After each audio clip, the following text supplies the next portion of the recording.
మౌన పోరాటం మౌన పోరాటం.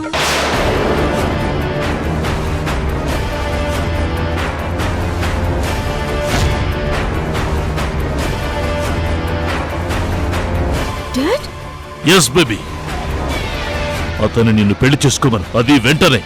పెళ్ళైతే నా కూతురుకొచ్చిన ప్రెగ్నెన్సీ అక్రమం అవదు, సక్రమం అవుతుంది. కానీ నేను పోలీసుని, చట్టబద్ధమైన ఉద్యోగం చేస్తూ చట్టవిరుద్ధంగా రెండో పెళ్లి ఎలా చేసుకోను? అయితే నీ మొదటి పెళ్ళానికి విడాకులిచ్చే.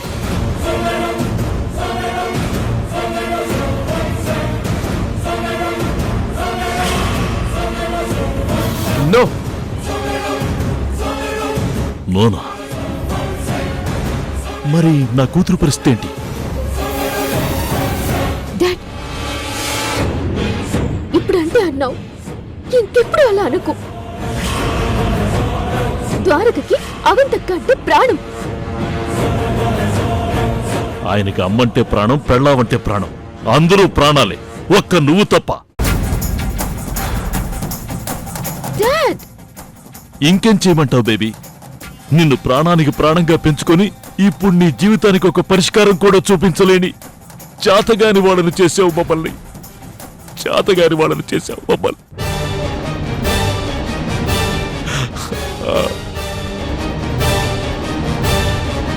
సరే అయితే దీనికి పరిష్కారం ఏంటో నువ్వే చెప్పు. మేము పెళ్లి చేసుకుంటాం డాడ్, కానీ ఎవ్వరికీ తెలియకుండా సీక్రెట్ గా పెళ్లి చేసుకుని సీక్రెట్ గానే కాపురం చేస్తాం.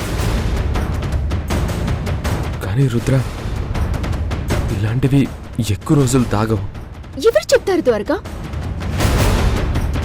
మనం సైలెంట్ గా సంసారం చేస్తుంటే ఎవరికైనా ఎలా తెలుస్తుంది? నీకు చెప్పినట్టుగా నువ్వు 3 రోజులు అక్క దగ్గరుండు, ఇంకొక 3 రోజులు డ్యూటీ పేరు చెప్పి నా దగ్గరుండు. ఇంత పరువు ప్రతిష్టలున్న కుటుంబంలో పుట్టిన నా కూతురికి ఎంతో గ్రాండ్గా పెళ్లి చేద్దాం అనుకున్నాను. కానీ చివరికి ఇలా సీక్రెట్ గా పెళ్లి చేయాల్సిన కర్మ పడుతుంది అనుకోలేదు. అయ్యో. కానీ రుద్ర, చూడు చూడు చూడు, ఇప్పుడేం చెప్తాడో చూడు. నువ్వు అన్నీ అనేసుకుంటున్నావు, కానీ అతనికి ఇది కూడా ఇష్టం లేదు. అసలు తనకి నిన్ను పెళ్లి చేసుకోవడమే ఇష్టం లేదు. సార్, ఇది ఇష్టం గురించి కాదండి. మరి దేని గురించి? మరి దేని గురించి అండి? ద్వారకా ప్లీజ్, అసలు ఒప్పుకోరు అనుకున్న డాడ్ కూడా ఒప్పుకున్నారు. ఇప్పుడు నువ్వు అడ్డపడితే అది కాదు రుద్ర. నువ్వింకా కాదంటే నాకు చావు తప్ప వేరే దారి లేదు ద్వారకా. అయ్యో, పరిస్థితి నీకు అర్థం కావట్లేదు. నీకే అర్థం కావట్లేదు. నీ కళ్ళ ముందే డాడ్ నా కోసం నిన్ను చంపాలన్న ఆవేశాన్ని పక్కన పెట్టారు. నీ ఉద్యోగం తీయించాలన్న కోపాన్ని వదిలేశారు. చివరికి నీ అమ్మగారి పరువును కాపాడారు. కానీ కానీ నువ్వు ఒక్క స్టెప్ కూడా డౌన్ అవ్వను అంటున్నావు. ఓకే ఓకే ద్వారకా, నువ్వు డౌన్ అవ్వకు. ఇంకా నువ్వు వెళ్ళిపో. ఇంటికి వెళ్ళి అవంతక్కతో హ్యాపీగా ఉండు. కానీ ఇంకొక గంట ఆగి నీకొక మెసేజ్ వస్తుంది, నన్ను ఆఖరి చూపు చూడమని. Baby baby. రుద్ర, ఇది కన్ఫర్మ్ ద్వారకా. నాకింక వేరే దారి లేదు. నేను ఫిక్స్ అయిపోయాను. రుద్ర, నువ్వు అతని కోసం చచ్చిపోవాలని ఎలా నిర్ణయించుకున్నావు? సారీ డాడ్, ద్వారక కోసం నేను చచ్చిపోవడం కూడా నాకు ఇష్టమే. కానీ తనకిష్టం లేని పని చేయిస్తూ కష్టపెట్టడం నాకు ఇష్టం లేదు డాడ్. చూడరా చూడరా, ఇదిరా ప్రేమంటే. తనని నువ్వు అర్థం చేసుకోలేకపోతున్నావు. డాడ్ ప్లీజ్,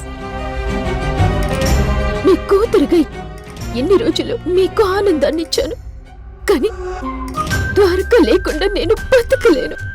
అలా అని తన మనసుని కష్టపెట్టి ఈ పెళ్లి కూడా ఒప్పించలేను. ఈ కూతుర్ని వదిలేసుకోండి బేబీ డాడ్.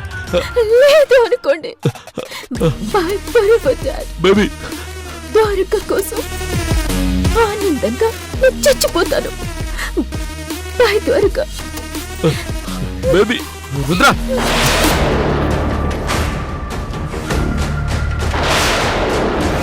వచ్చాడు దారిలోకి.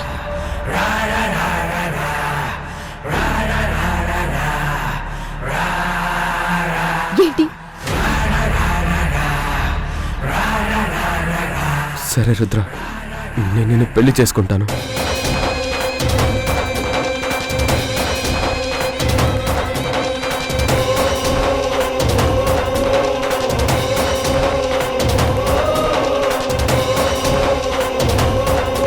చాలా సంతోషం బాబు, చాలా సంతోషం. అర్థం చేసుకున్నాం. పంతులు గారితో మాట్లాడి రేపో ఎల్లుండో ముహూర్తం పెట్టించేస్తారు. ఇలా పెళ్లి చేయడు ఇదే మా తలరాత అనుకుంటారు. మీరు ఫిక్స్ అయిపోండి. ఈ శుక్రవారమే మీ పెళ్ళైపోతుంది. నేను వెళ్ళి ముహూర్తం పెట్టించేస్తాను. ఆ, ఆ, ఆ.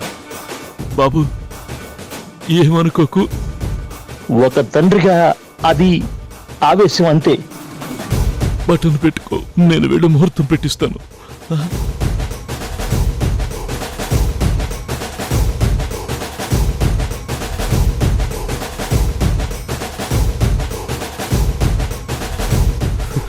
ద్వారక,